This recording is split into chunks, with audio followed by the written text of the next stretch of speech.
तो देखिए insulating materials में हम लोग देखें, इंसुलेटिंग मटेरियल्स में हम लोग पढ़ रहे हैं इंसुलेटिंग स्लैब्स के बारे में, ठीक है ना। इसके बारे में पढ़ें, इंसुलेटिंग स्लैब्स के बारे में। किसको कहेंगे इंसुलेटिंग स्लैब्स? तो एक ऐसा मटेरियल जिसका इस्तेमाल हम लोग करें इंसुलेशन के लिए। किसके लिए? इंसुलेशन। अब इंसुलेटिंग मटेरियल है तो किसके लिए इस्तेमाल करेंगे? इंसुलेशंस के लिए। किसके बीच में? तो between terminal and winding lead connection, किसी भी टर्मिनल के बीच में और वाइंडिंग के लीड के कनेक्शन के बीच में जो मटेरियल का हम इस्तेमाल करेंगे इंसुलेशन के लिए। किसके लिए? तो इंसुलेशन के लिए। उसको हम लोग क्या कहेंगे? तो इंसुलेटिंग स्लैब्स कहेंगे, ठीक है ना। तो ऐसा मटेरियल जो कहां इस्तेमाल हो? वाइंडिंग के टर्मिनल, वाइंडिंग के टर्मिनल, ठीक है ना, वाइंडिंग के लीड के कनेक्शन और टर्मिनल के बीच में, ठीक है ना, टर्मिनल और वाइंडिंग के लीड के कनेक्शन के बीच में जो मटेरियल इस्तेमाल हो। किसके लिए? इंसुलेशन के लिए। तो उसको हम लोग कहेंगे इंसुलेटिंग स्लैब्स। किसको कहेंगे? Insulating slabs. तो ऐसा मटेरियल, इंसुलेटिंग मटेरियल जिसका इस्तेमाल हो टर्मिनल और वाइंडिंग के लीड के कनेक्शन के बीच में। किसके लिए? तो इंसुलेशन के लिए। उसको हम लोग कहेंगे क्या चीज? तो इंसुलेशन स्लैब्स। अब इंसुलेशन स्लैब्स में है आपका सबसे पहला कॉटन स्लैब्स।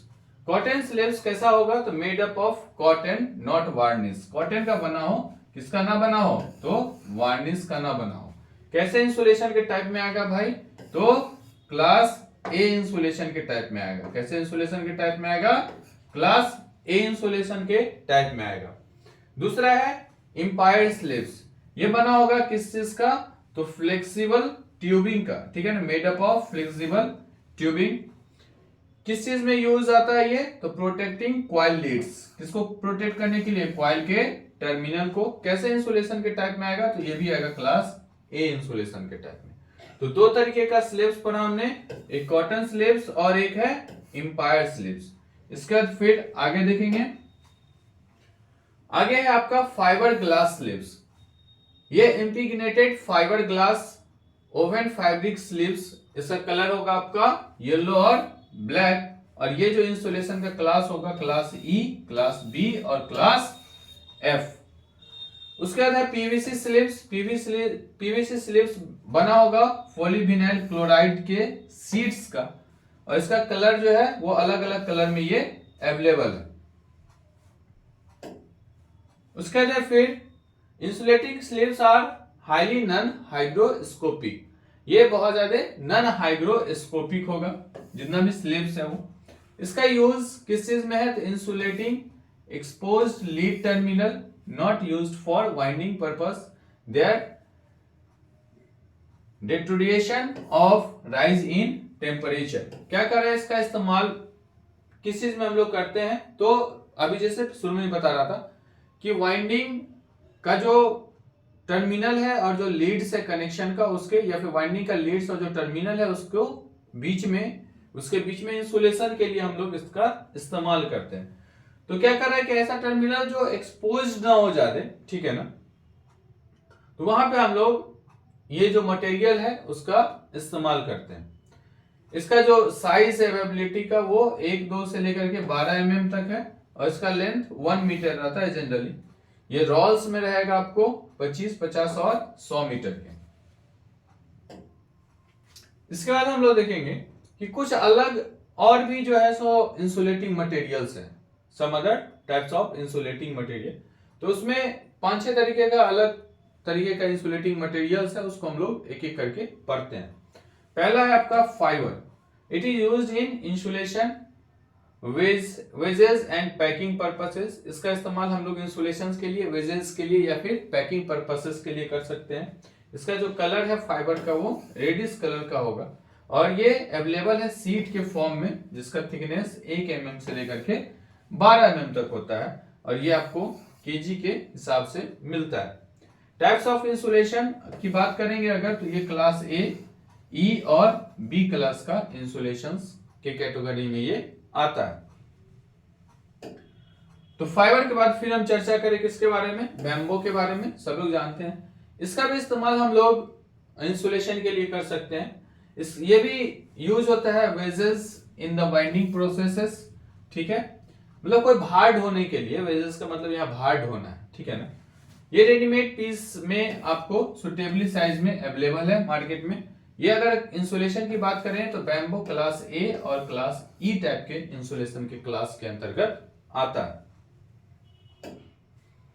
उसके बाद फिर थ्रेड यानी कि धागा, तो सिल्क या कॉटन का थ्रेड हम लोग यूज करते हैं वाइंडिंग कॉइल का करना हो या फिर कोर का करना हो, ठीक है ना, कोर का वाइंडिंग हो या फिर कॉइल का वाइंडिंग हो, हम लोग सिल्क के थ्रेड का इस्तेमाल करते हैं। और टाइप ऑफ जो इंसुलेशन के क्लास में कहें तो ये ए में, ई में और बी इस क्लास के अंतर्गत ये आता है। उसके बाद फिर some other type of insulating materials में हम लोग पढ़े वार्निश के बारे में। ये एक तरीके का लिक्विड इंसुलेटिंग मटेरियल्स है, ठीक है ना। वार्निश का लेयर हम लोग बार बार चर्चा करते हैं कि किसी मटेरियल पे चढ़ाया जाता है, तो ये लिक्विड इंसुलेटिंग मटेरियल है used for increasing the insulation property of some of the material used by winding process.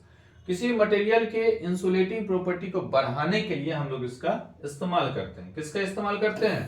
तो वार्निश का इस्तेमाल करते हैं।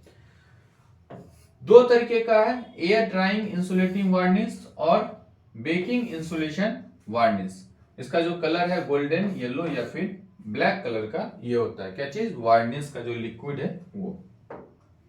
इसके बाद फिर हम लोग देखें सोल्डर या फ्लक्स के बारे में। जो तीन चीज आपको बताया गया था शुरू में ही कि हम लोग वाइंडिंग मटेरियल्स में पढ़ेंगे, कंडक्टर, इंसुलेटर और फिर सोल्डर और फ्लक्स के बारे में। तो सोल्डर जब भी करते हैं तो वाइड होता है और एक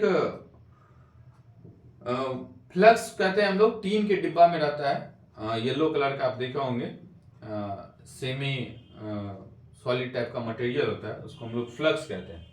तो एक चीज तो सोल्डर है जो वाइड है, उसको हम लोग सोल्डर कहते हैं। ये कॉम्बिनेशन है किसका? तो लेड का और टीन का, ठीक है ना। किसका कॉम्बिनेशन है? लेड का और टीन का। किस रेशियो में? तो लगभग 50-50% के रेशियो में। उसको हम लोग कहते हैं सोल्डर। वाई टाइप का होता है, ऐसे तोड़िएगा टूट जाएगा। It is used for the soldering the winding joint. जो जहां पे दो वाइंडिंग ज्वाइंट हो रहा है उसको सोल्डरिंग करने के लिए इस मटेरियल का इस्तेमाल करते हैं। और ये जो अवेलेबल है वो 10, 12 और 15 SWG के साइज में अवेलेबल। क्या चीज? सोल्डर। उसके बाद जो दूसरा जो मटेरियल लगा करके सोल्डरिंग करते हैं उसको हम लोग फ्लक्स कहते हैं। उसको क्या कहते हैं हम लोग? Soldering flux. It helping agent during soldering. Soldering करने के लिए ये जरूरी चीज है, ये मदद करता है किस चीज में? तो सोल्डरिंग में। अवेलेबल इन स्मॉल टीन, छोटा सा टीन का डब्बी में आता है। It allows the solder to flow rapidly. Solders को अलाउ करता है कि वो जल्दी से बहे, मतलब जैसे आप उसको हीटअप करेंगे तो जल्दी से क्या हो? मेल्ट करे और फ्लो करे। किस चीज से? तो तेजी से। एंड प्रिवेंट ऑक्सीडेशन, और ऑक्सीडेशन को भी ये रोकता है। क्या चीज? फ्लक्स। तो सोल्डर फ्लक्स के बारे में आपने पढ़ा। तो हम लोग यहां तक क्या क्या चीज कवर कर चुके हैं? तो हम लोग वाइंडिंग मटेरियल्स कवर कर चुके हैं। और वाइंडिंग मटेरियल्स में हमने पढ़ा है किस चीज के बारे में? तो कंडक्टिंग मटेरियल्स के बारे में, इंसुलेटिंग मटेरियल के बारे में, उसके बाद सोल्डर और फ्लक्स के बारे में। Okay, thank you.